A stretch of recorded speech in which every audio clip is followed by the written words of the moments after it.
years ago.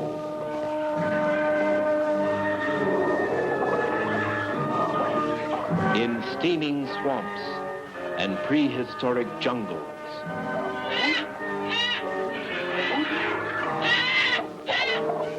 the earliest man-like creature walked the earth.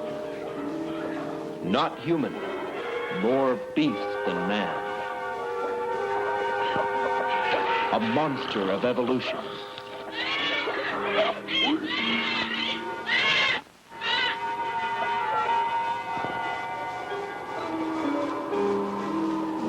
It walked across the eons of time, slowly changing, becoming more and more human,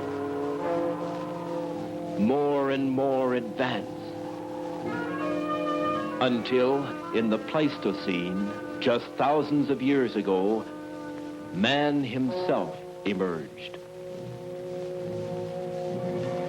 But the change from beast into man was not a steady one, and sometimes primitive man would find his life threatened, terrified by the appearance of a monster from the past.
Tonight, huh? You're making enough noise to wake up the dead.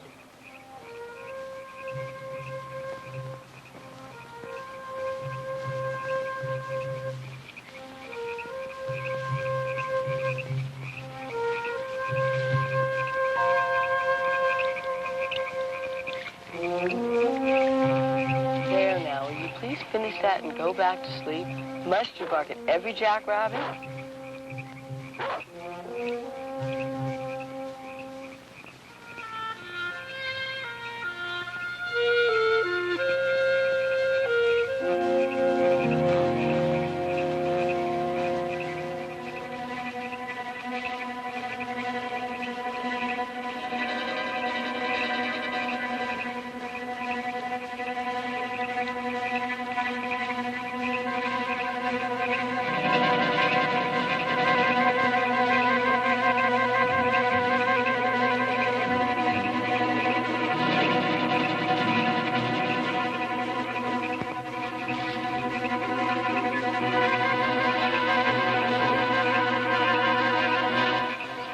If you're good for the rest of the night and don't awaken anyone else, I'll promise to take you hunting with me tomorrow.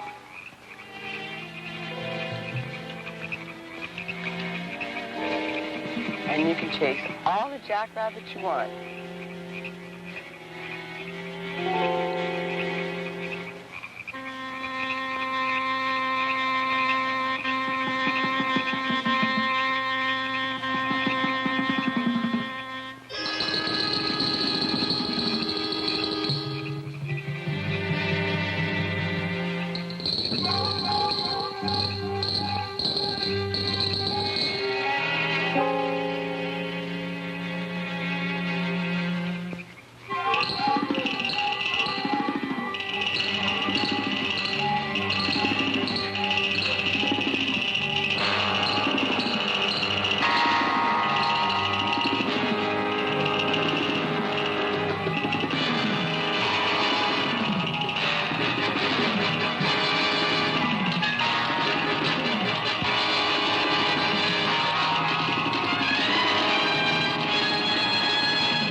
Andy, will you get the lights, please? But Guy, Mr. Whitmore, you stopped it at the best part. Well, you get the idea.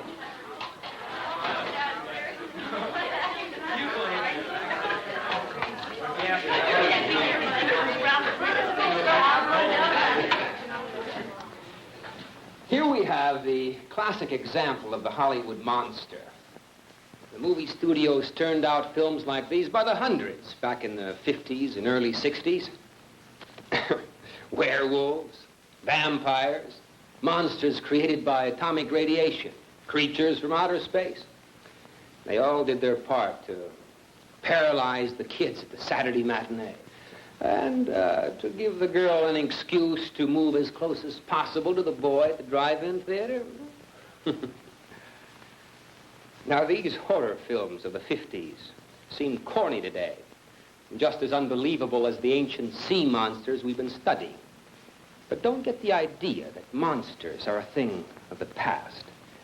All of you have seen recent films about the devil and demon possessions. Even the film about the great white shark was a monster story of sorts, a modern-day sea monster. These films managed to give all of us a few genuine moments of fear. Yes, man has always had his monsters. Very real. And sometimes most unexplainable.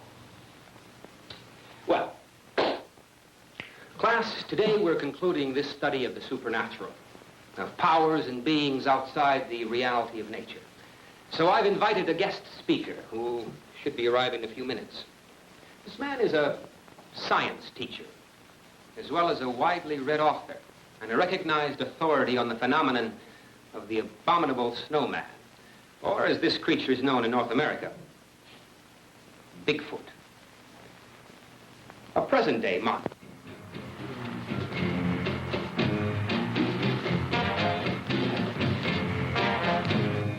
The search for these giant, man-like creatures started with the discovery of mysterious footprints, huge footprints, which obviously were not made by any known form of human life. These initial discoveries were made mostly in the snowbound regions of the world, parts of Alaska, Canada, and most often by mountaineering expeditions in the Himalayas.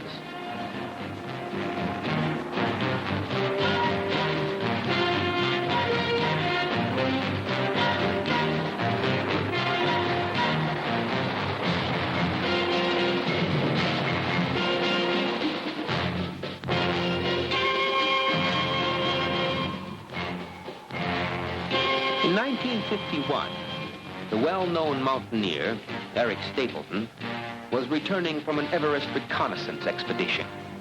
Eric was waiting out a storm at base camp number 3, close to the northern edge of Menlong Glacier. Now, this man was a professional photographer, as well as an educated scientific investigator and mountaineer. The giant footprints in the snow, photographed by Stapleton, were published by newspapers around the world. For the first time, the public came to know of the existence of a giant, man-like monster which actually exists in the Himalayas. A monster known as Yeti, or Bigfoot. Within 2 years, the reports of giant footprints deep within the wilderness areas of the world spread from the Himalayas into North America itself. In May of 1956, a man by the name of James Hunt not only discovered footprints along the muddy banks of the Fraser River near Alberta, but Hunt actually sighted the Bigfoot monster running into the woods. Unfortunately, he had no camera with him. And many people here in America said he was crazy, that the footprints were fake. But over the next few years, reports continued throughout Canada, Washington State, Oregon, and even into California. It soon became apparent that Bigfoot was not just a hoax. Something was there, leaving giant footprints deep in the wilderness. Bigfoot was real.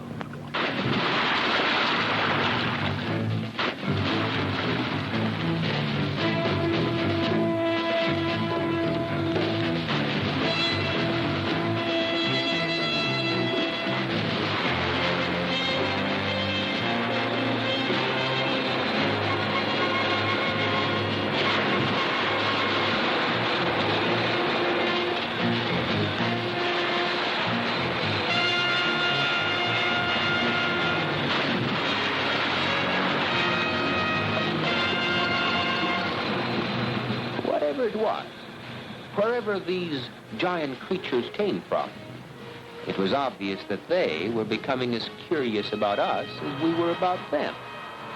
In many logging camps throughout the Northwest, workers reported sightings of huge, hairy creatures watching them from the woods.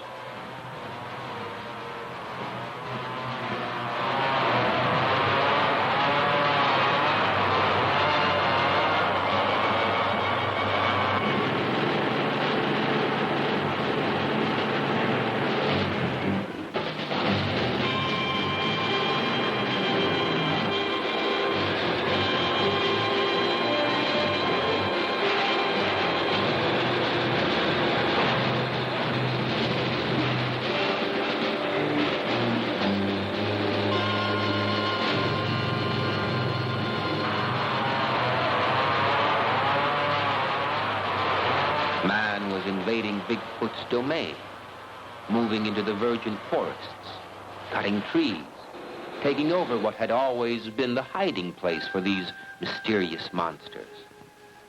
As modern man cut into the wilderness, Bigfoot was forced to retreat deeper into the timberland. And as progress forced Bigfoot out of his homeland, more and more evidence was found which proved, beyond a doubt, that there were many of these creatures here in North America.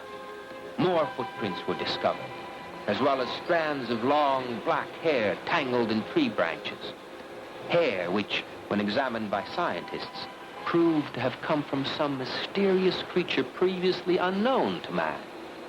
With these discoveries, very few educated observers would still deny that something was really out there. There was an incredible man-like monster actually living in the North Woods.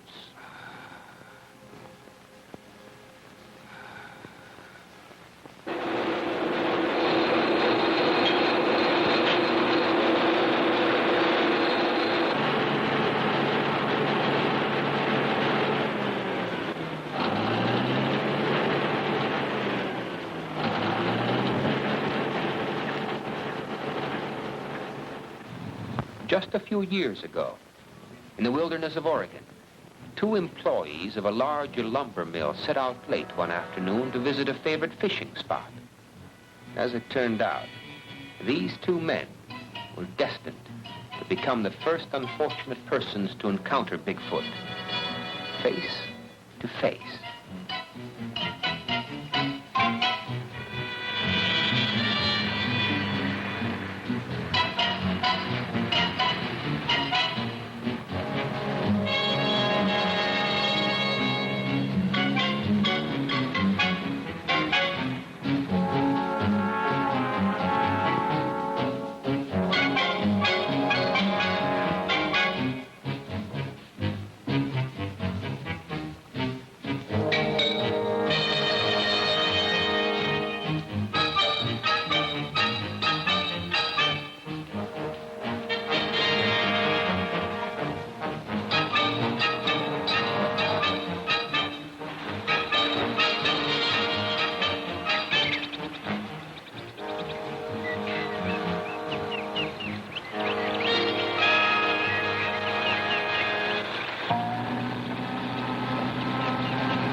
Don't drive him off, John.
Expect us to believe all of this?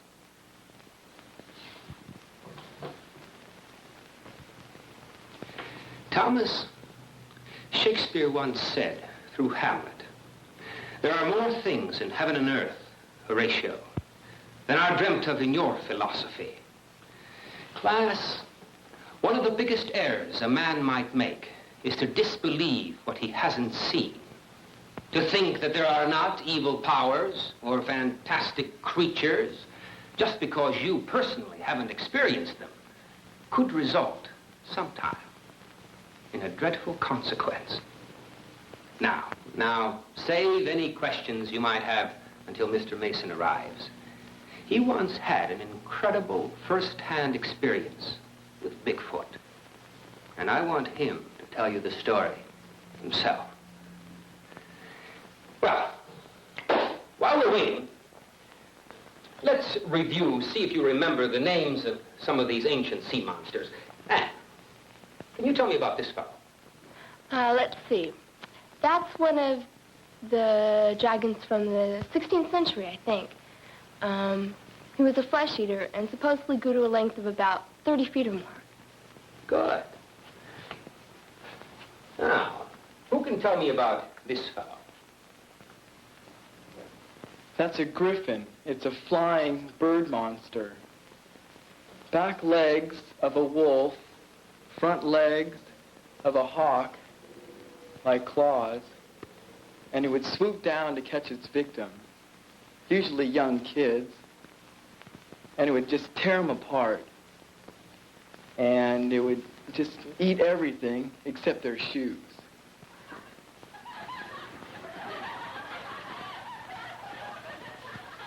When the griffin got you, all they'd ever find is your shoes.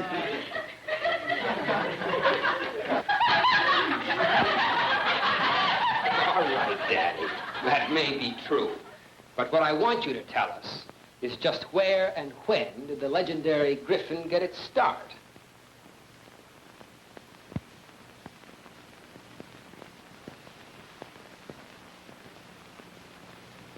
Andy.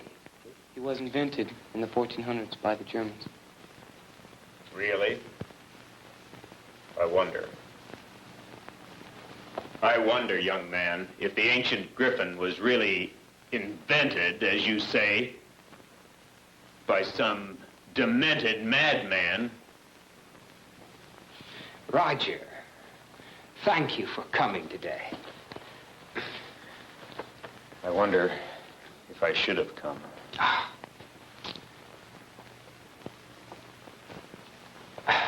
I want to introduce to you a man who has spent much of his life as a teacher and as a highly respected scholar. He's written several books on the subject of Bigfoot, and his actual story, experience, incredible experience, with the giant man-beast of America is an amazing story he so kindly agreed to tell us about today.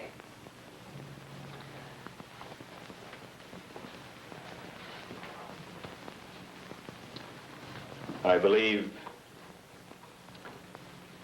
I owe all of you an apology. Especially you, young man.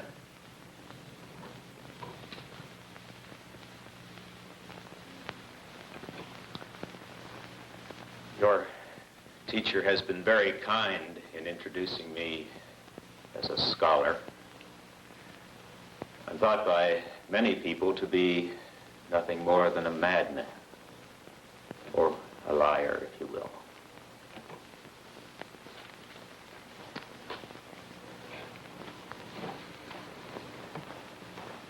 "15 years ago, in a high school much like this one, I was teaching science to a group of students not unlike yourselves. 5 of those students, 3 boys and 2 girls, were especially fascinated with the study of archaeology. So I arranged a field trip.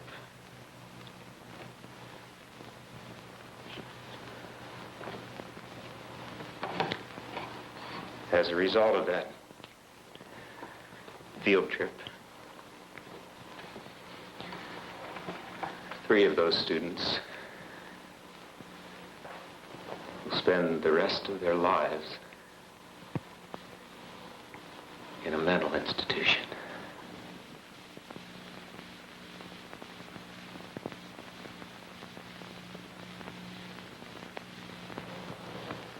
One girl cannot speak to this day.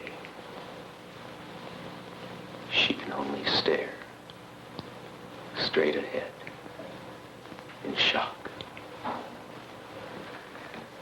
She's totally unable to communicate with the world outside her mind. No.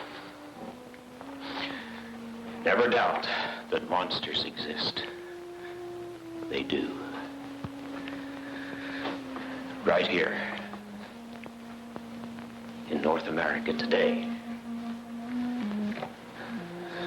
there are creatures that are known simply as Bigfoot. They were known to the Indian over 100 years ago. And they're still alive today. But let me start at the beginning of my story.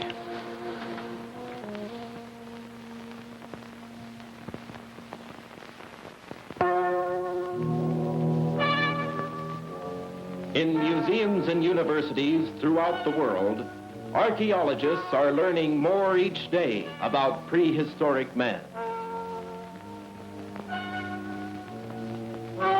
Archaeologists are highly skilled, specialized scientists. They know where to look, what to look for, and occasionally they make a discovery of tremendous importance.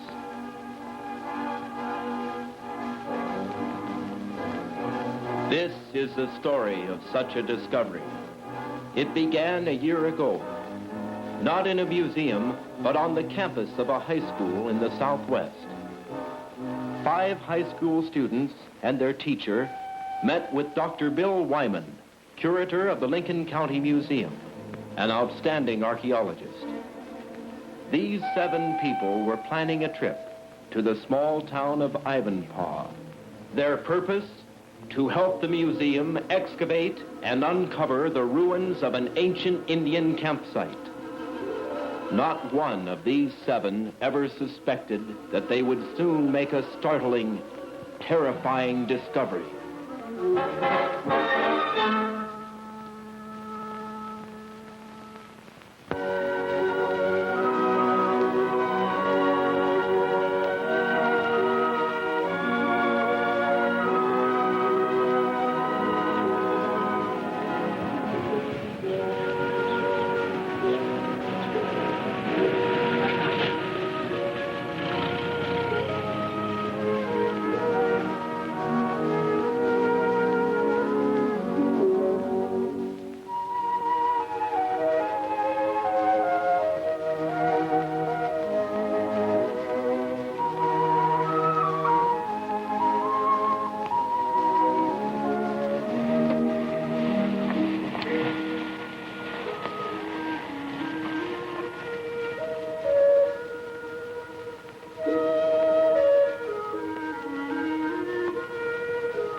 Grab your sleeping bags and leave them here. Is this where we're going to sleep? Here you go, Joey. Yes.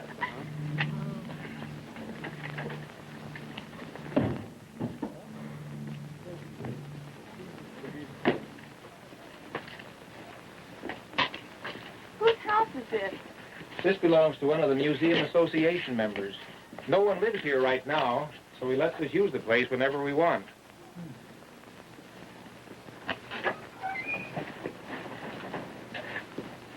All right, just come on in for a few minutes. Sharon, look at these. Oh. Mr. Wyman, are these some of the things you found on your expedition? Yes. As a matter of fact, this is one we found in some cliff ruins just last year. You can put your sleeping bags down on the floor. We'll straighten up tonight when we get back. Shall we go?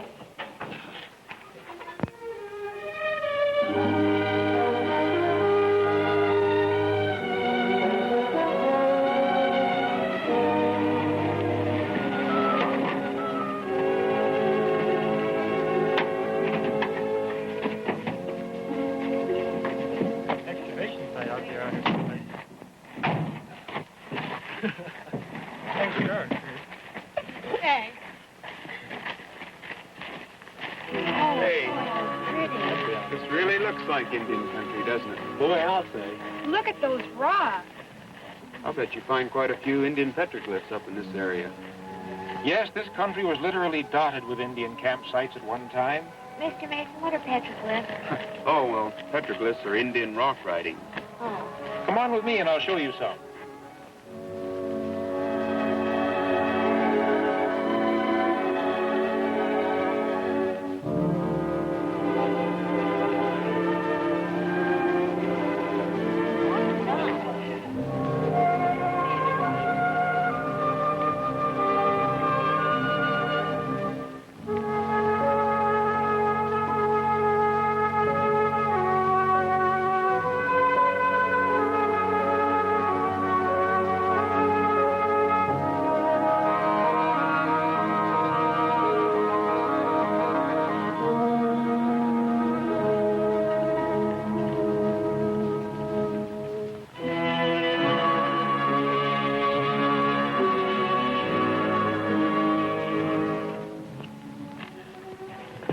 Well, there we are.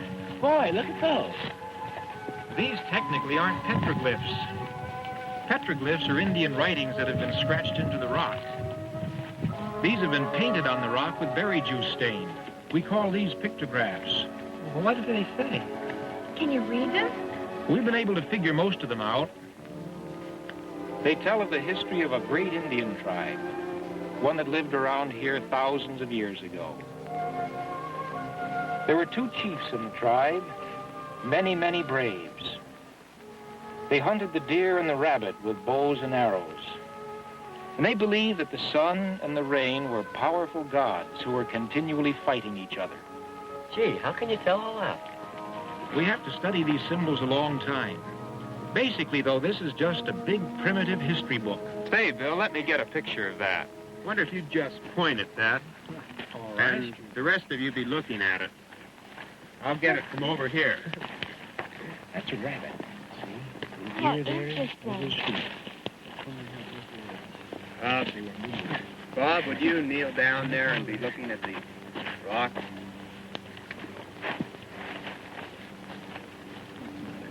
Now, that's good. Just look at the rock and hold it. Good. Got it. Now, I guess we better get to work. Right. But where's the excavation? Right back this way.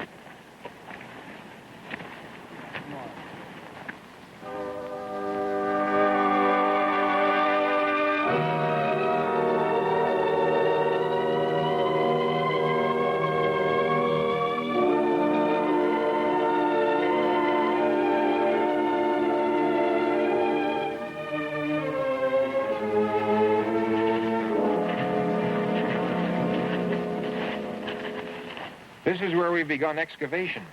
What sort of thing do you suppose we might find? Well, that's pretty hard to tell. The only thing we've located so far... Well, here, I'll show you.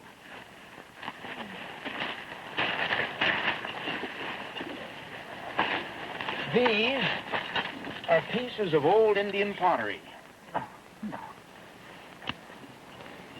And these are prayer sticks. Prayer sticks? Mm-hmm. At least that's what we think they are. Prayer sticks were used by some of the ancient tribes as religious symbols. They actually buried them with their dead. You mean we're going to dig in a graveyard? Well, that's possible, though I doubt if we'll locate any bodies. These prayer sticks may be over 1,000 years old. Say, do you think we'll find any bones? With everything being this old, it's very unlikely, but it's still possible. Of course, it's also possible we may not find a thing. It's sure we won't find anything if we don't get busy. What are we supposed to do? Yeah, what do we do? Let's start digging. Okay.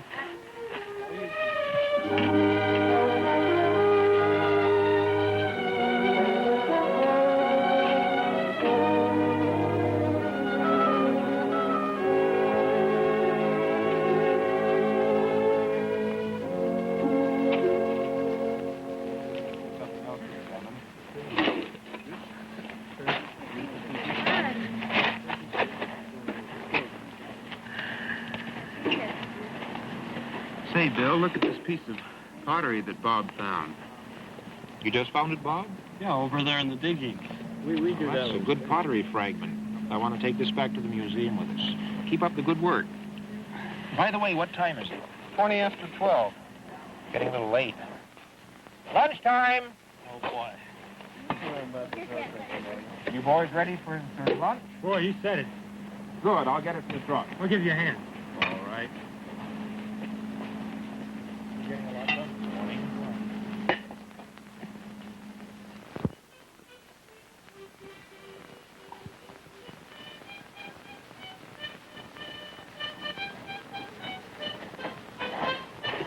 Well, everybody hungry? You know, I finally made it. Yeah. Well, we have sandwiches here for everybody. Good. Johnny, this is yours. Right. Roger, this is yours. Oh, good, thanks. And here's Sharon's and Linda's. Oh, thank you. Bob.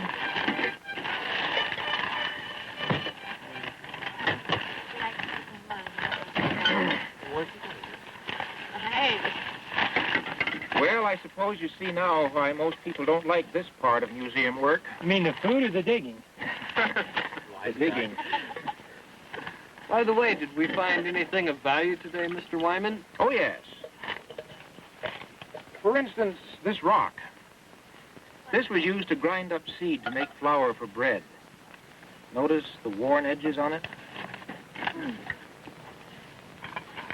And this pottery, we'll take it back to the museum and study it more carefully.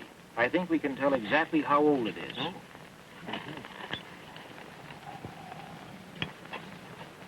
More prayer sticks? Mm-hmm, more prayer sticks. Say, Mr. Mason, what's this rock? I don't know. I haven't seen anything quite like this. I found it over there where we were looking at those Indian pictographs. Ask Mr. Wyman about that. Say, Bill, take a look at this rock that Norman found. Where did you find this? Over there where you showed us those Indian writings. What's wrong with it? Nothing's wrong. This might be an eolith. What's that? A very, very old tool. One used by ancient peoples. This is by far the oldest thing we've found here. Let me see it. Could you show us what... Sure, it was right over there.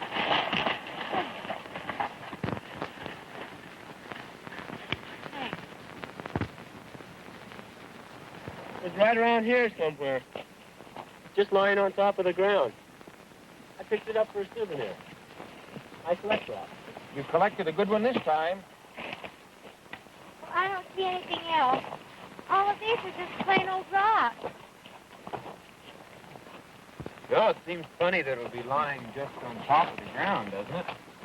Yes. Unless it fell. Up there. Maybe it fell from up there and rolled down. Yeah, it looks like there's a ledge up there. Let's go up and see. All right. You'll have to find some other place to get up, though. We'd never make it from here. I think I'll stay down. Me too. Need a climbing rope from the truck. I'll get it.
Heck of a ways down.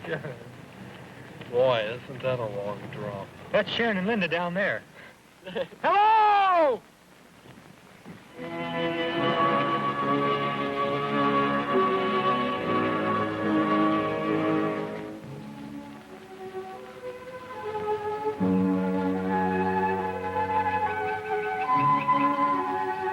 Let's see. Are we above the spot where the rock fell? Over there.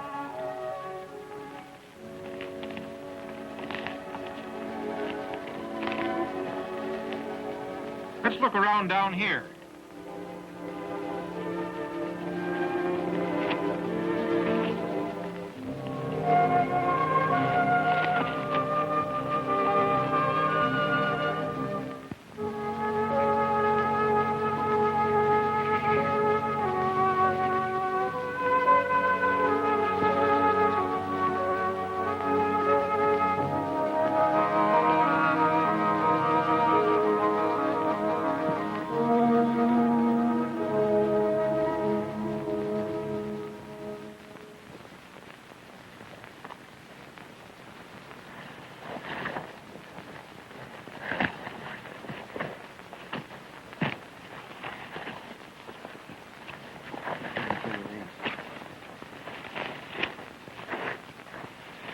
Doesn't look as if we're going to find any of those rocks around here. I can't even see that small ledge from here. Can you? No, Let's see, we were standing down there by that thick brush. Hey, what's this?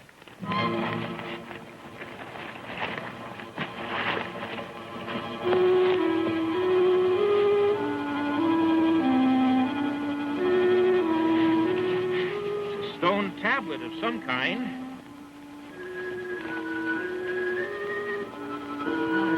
Really something. Yeah, but what? Do you recognize those markings, Bill? No, those are strange to me. They look rather primitive, don't they? They look older than any other markings I've ever seen. Were they made by Indians, do you think? No, not these. These are the types of markings made by cavemen. Cavemen? Perhaps as ancient as Pithecanthropus erectus, the earliest known species of ape man. Oh. Seems to be sealed along the edges here in mud. Yeah, I brought my rock there. Try digging it away over in there. Be careful not to hit the rock. How are we going to get it back to the truck?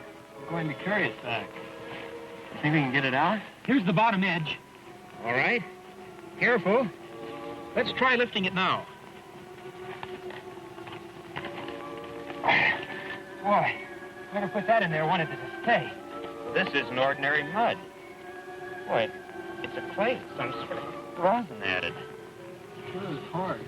Maybe if we use the rock hammer to pry up on it. All right, try it. I'm sure he won't break it? No, he won't break it. Okay, Bob, pull. I think it moved a little. Not much. Let's try it again. Maybe if we lift up on it while the boys pull. All right. I'll count to 3 and everyone pull. Ready now? 1, 2, 3, 4!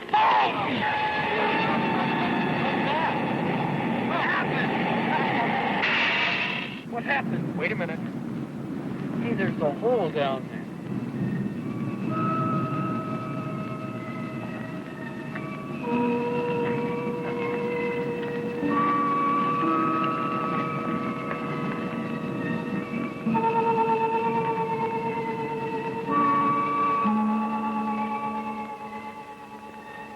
Wish we had a flashlight. Can you see anything? Why, it looks like it might be a cave. What are you doing? I'm going down inside. So am I. Me too. We can't all go in. I'll stay up here. Will you stay up here too, Roger? No. All right, but you be careful.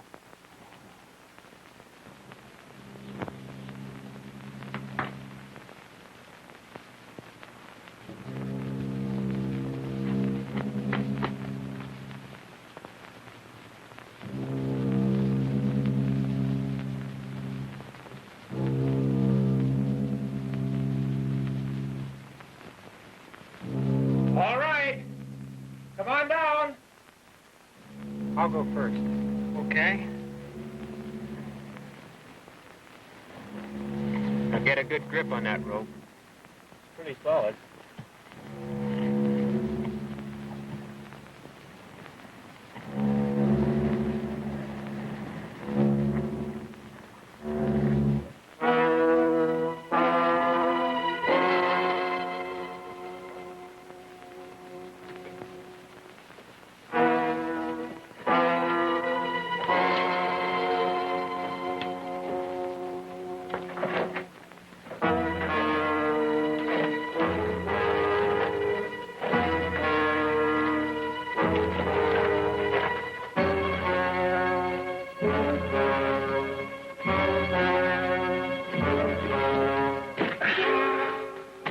Wait for a minute now.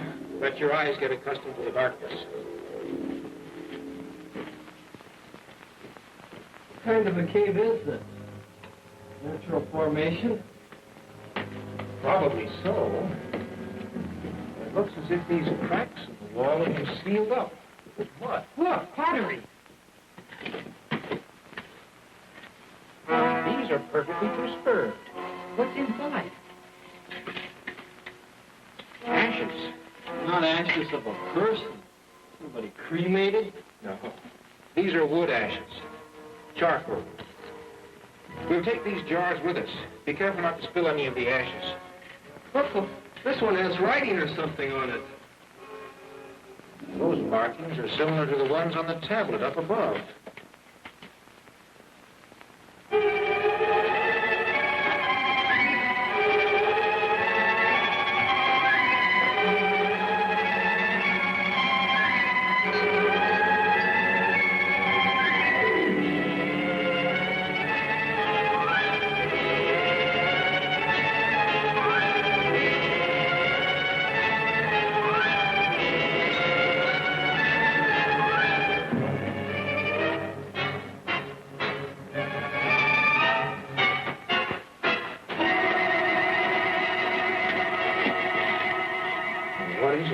did you find? There's a body over there.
It's a mummy, covered with mud. What a find. Yeah. How can we get it out? We're going to need some more ropes from the truck and some boards to tie it and hold it flat. Let's go.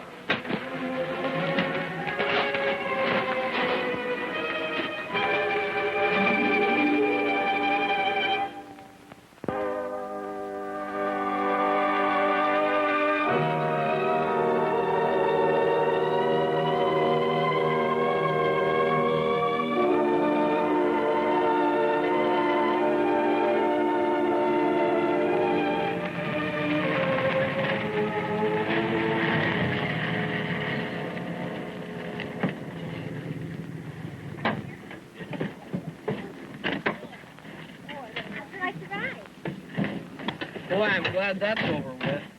Something tells me Bob doesn't think much of our new passenger. Well, it's the first time I've ever ridden with a mummy. I'll open the door to the shed. We'll leave it there tonight. You mean we're going to put it in there? You wouldn't want to leave a mummy outside, would you? Suppose it rains. Be careful bringing it in. I'll get this end down here. Okay, I'll get here.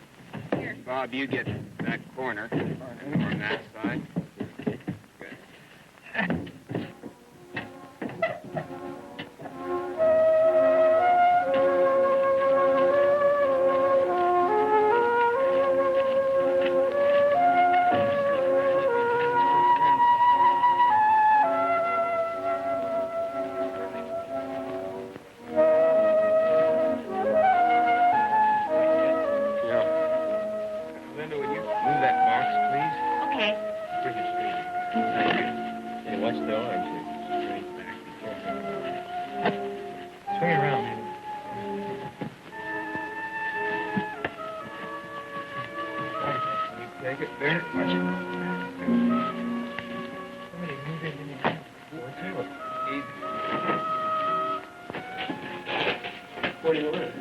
Let's just put it on this trunk.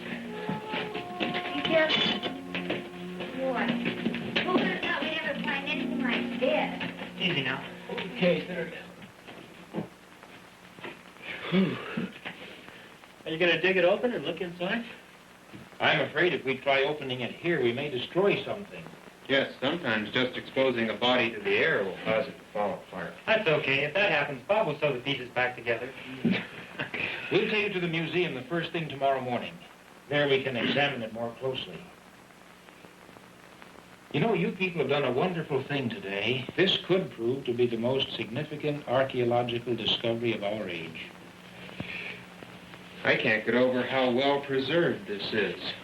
Perfectly preserved. And I think I know why. Because it was sealed in that cave? No, not exactly.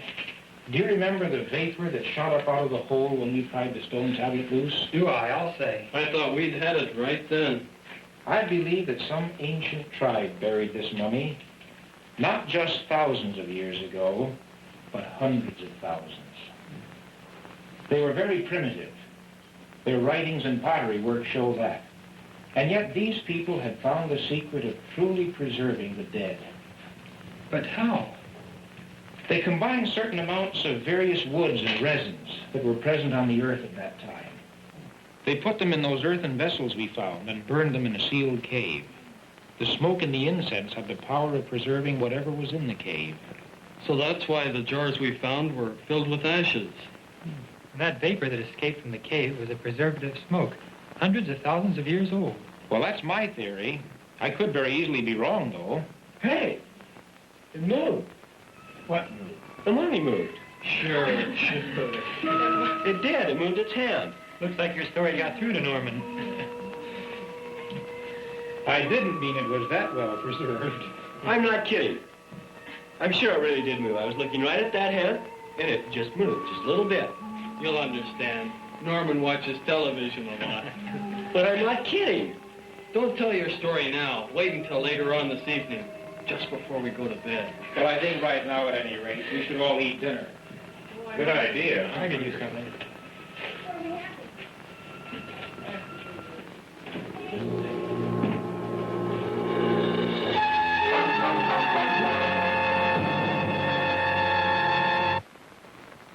But seriously, it was a great trip.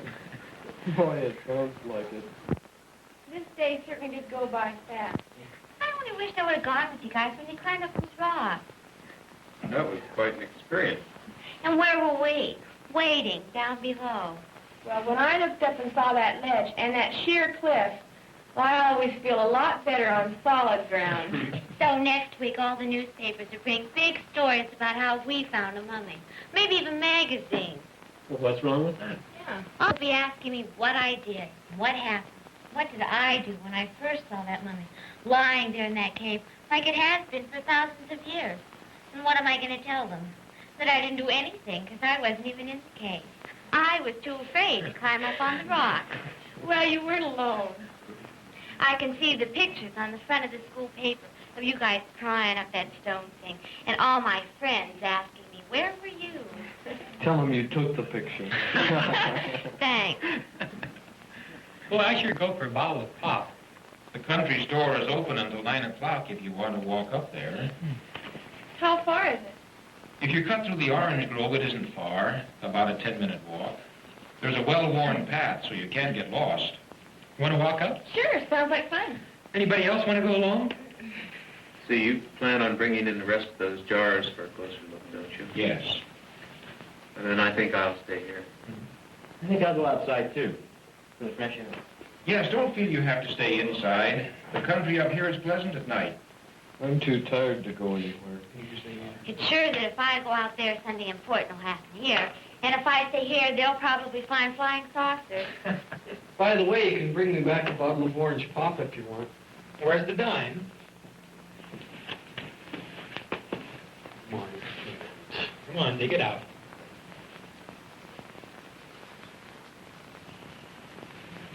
And 3 cents deposit, unless you want me to have to drink it there. Some people are natural Are you born coming? type. Coming? No, I'm going to conserve my energy and stay here.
What's wrong, Norman? It's what? Look, Norman, this is just about...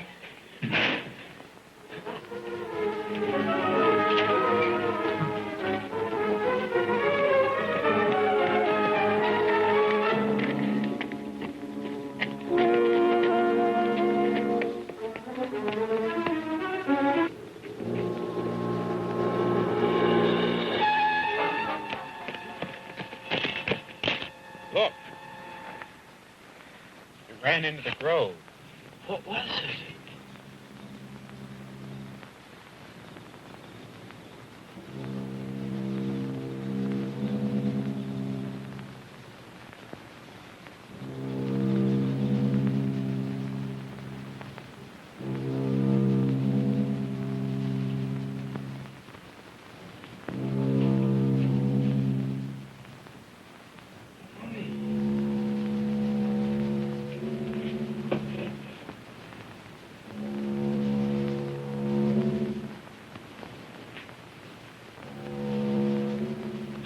Could it be?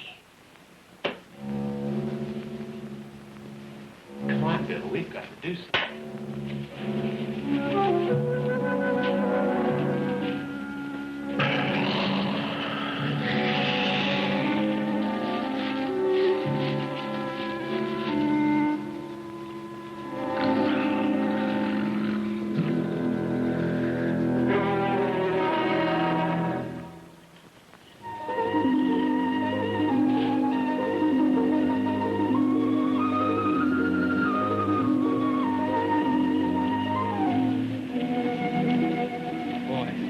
Sure is a nice sky. The moon's so bright, you don't even need a flashlight. I love the country at night, don't you? Look at the stars. There must be billions of them. Living in town all the time, I guess you never realize how many there really are. Wouldn't it be great to live out here instead of in the city? Boy, I'll say. Shall we cut through the grove again? I guess so. We found our way the first time.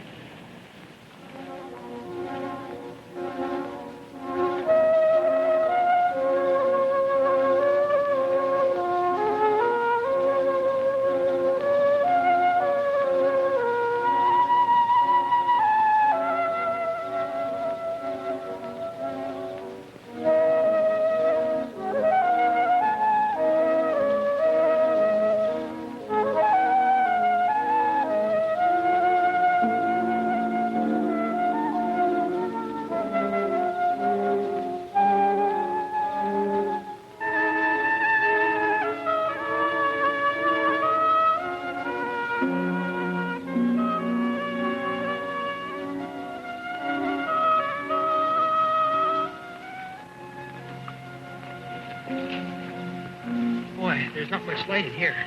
If we stay on the path, we'll be okay. Yeah, if we can see it well enough.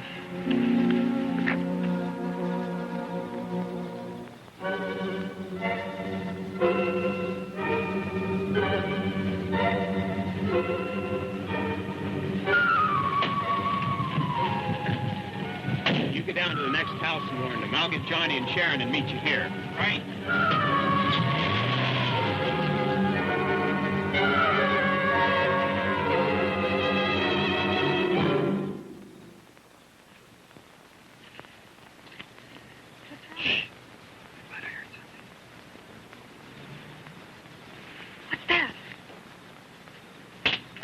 Something's coming. Let's get out. Wait!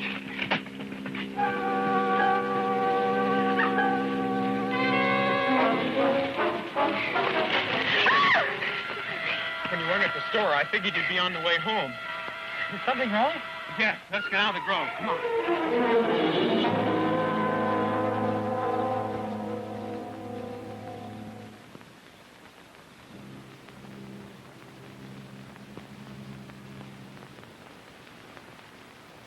Oh, yes. No, the children are all asleep. What time do you expect to be home?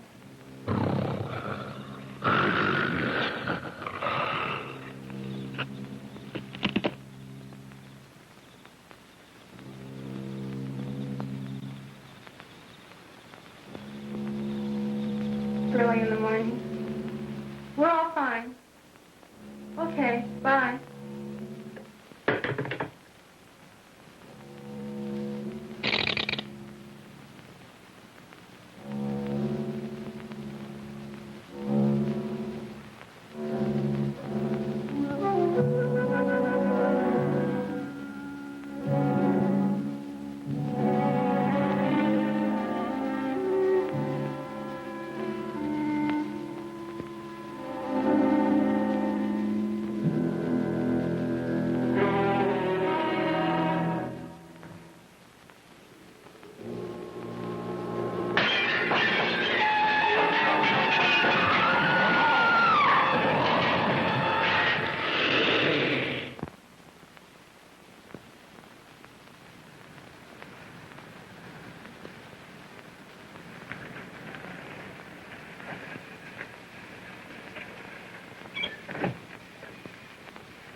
Hello, Bill. Walt, it's good to see you, especially now. I just came from the Mitchell Ranch. Walt, this is Roger Mason, a teacher at the high school. How do you do? How are you, Mason? And this is Johnny, one of his students. Hi, Sheriff. Hello, Johnny. We were up digging at the Indian site yesterday, and that's where we discovered the cave and the mummy. Bill, of all the weird stories I've heard, this is the strangest. If it weren't for you boys, I wouldn't believe it. How do you account for it? I can't.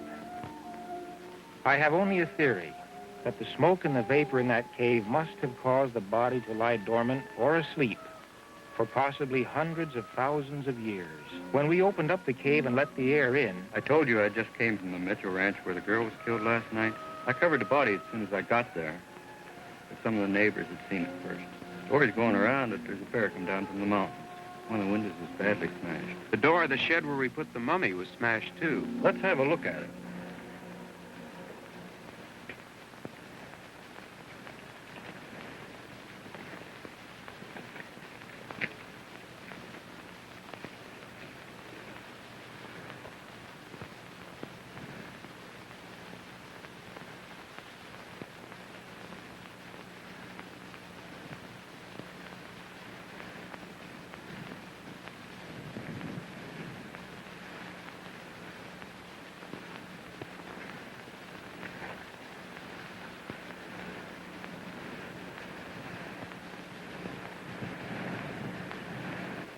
This mud. It's like the lab man found by the body. Funny red stuff. The mummy was sealed with mud just like that. It broke out of its wrappings. What's it look like now? We don't know. We just caught a glimpse of it as it ran into that grove. It stood erect, but was larger than a man. That's as much as we could tell. Last night after it killed a girl, one of the neighbors said that he shot at something running into the grove. The orange and lemon groves in this part of the country are so extensive, the thing could travel for miles and never leave the protection of the trees. Let's go look at the place that you saw it run into the grove.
Looks as if it's been along here.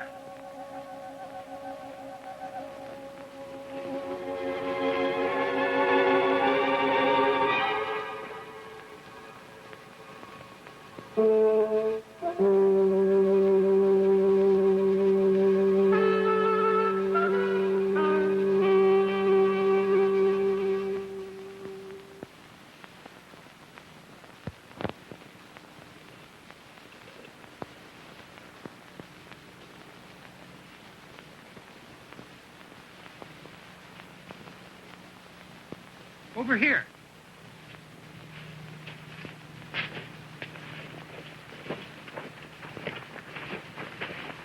Look at the broken branches.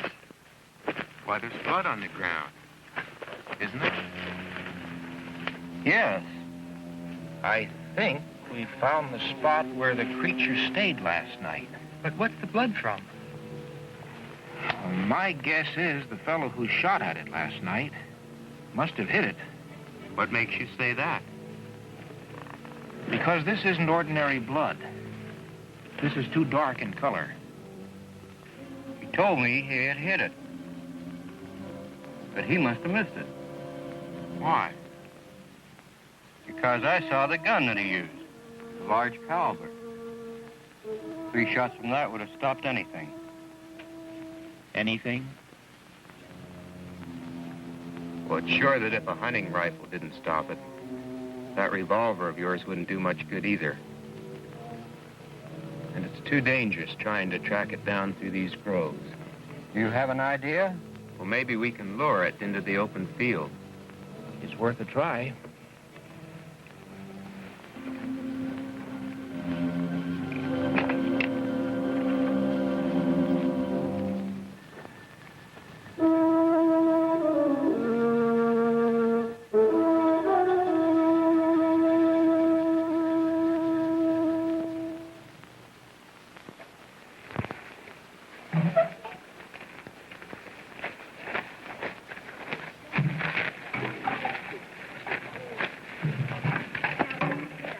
Just about do it, shouldn't it? Yes, Now let's set those cans of gasoline around where we can get at them fast. All right. I'll show them where. Good.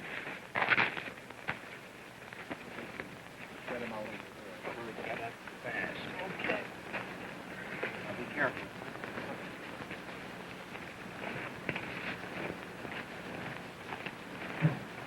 Yeah, that'll be good.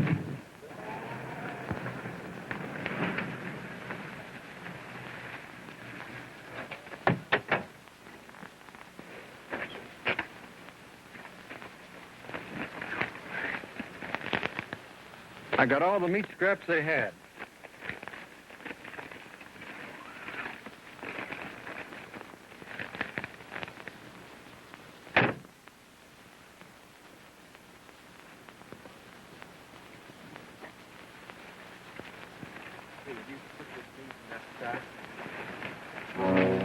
How are we going to know when it's coming so we can pour out the gas?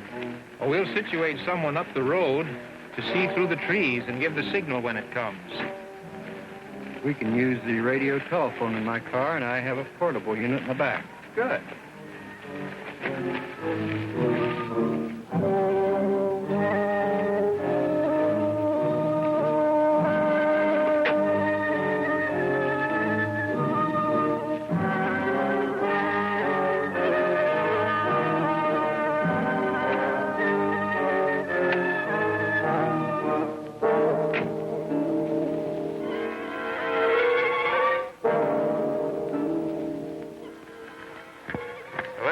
Hook it up down here.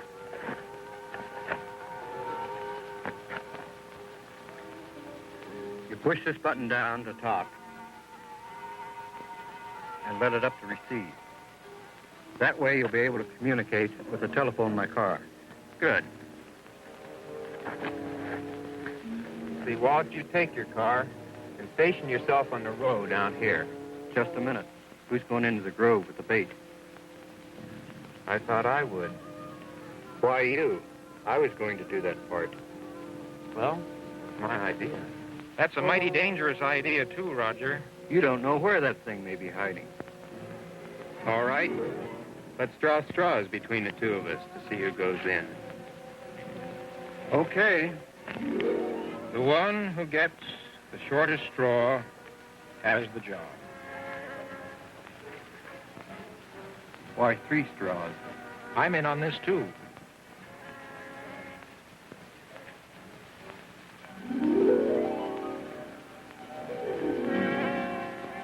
Well, looks like I win anyway.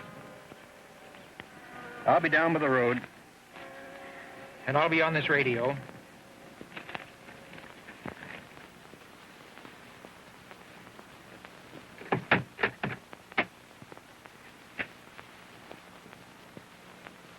Roger.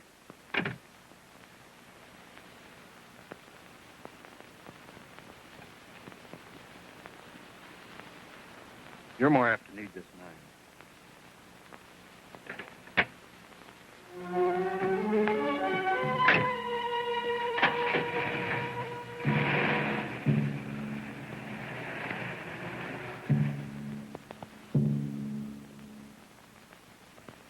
Yeah, it's all ready.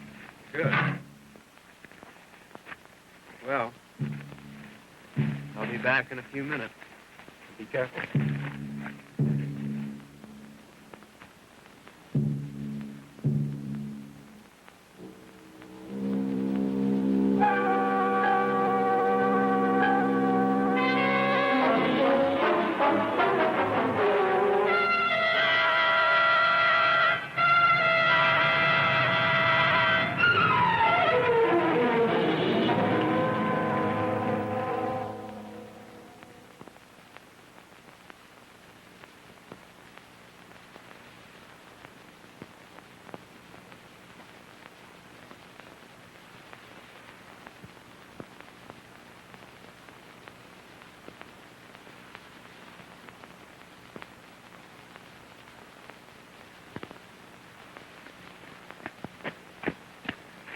Sheriff's ready.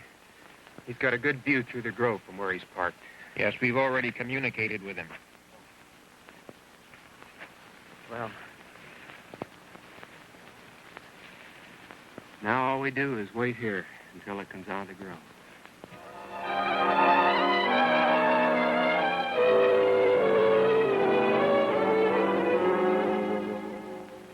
In a half hour.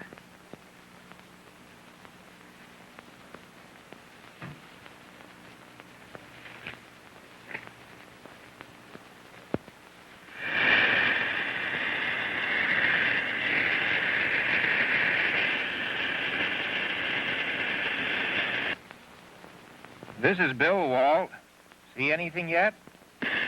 Nothing yet. Beginning to look as if this idea isn't going to work. Let's wait another 20 or 30 minutes anyway.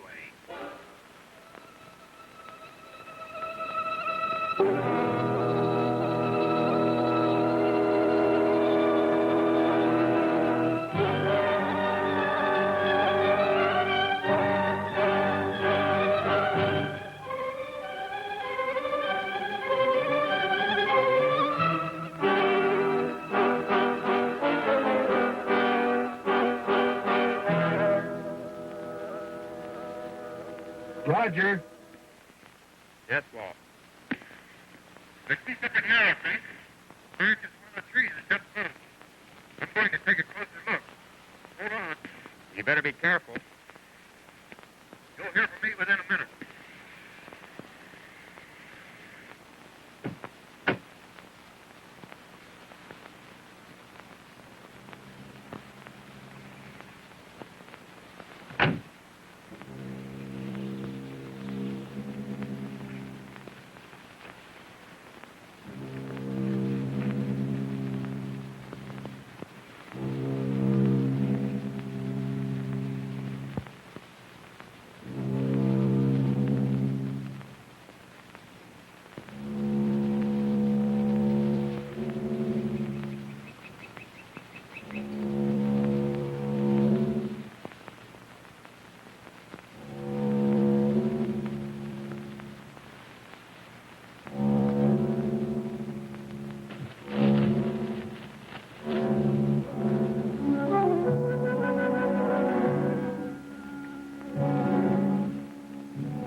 It's been almost 3 minutes.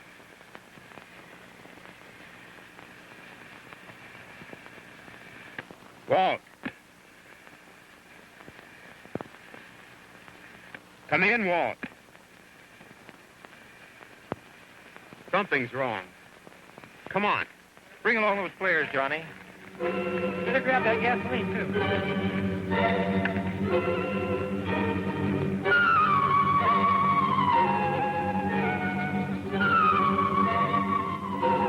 There's his car. Take it easy now.